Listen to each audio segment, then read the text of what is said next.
это храп. Тоже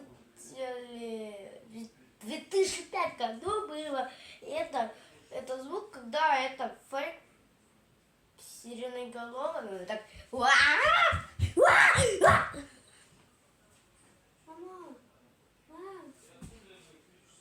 Дневник, блядь. И когда когда 2006 году я сплю на кровати бабушки. Вот такой был, такой. Ну что, всем пока-пока.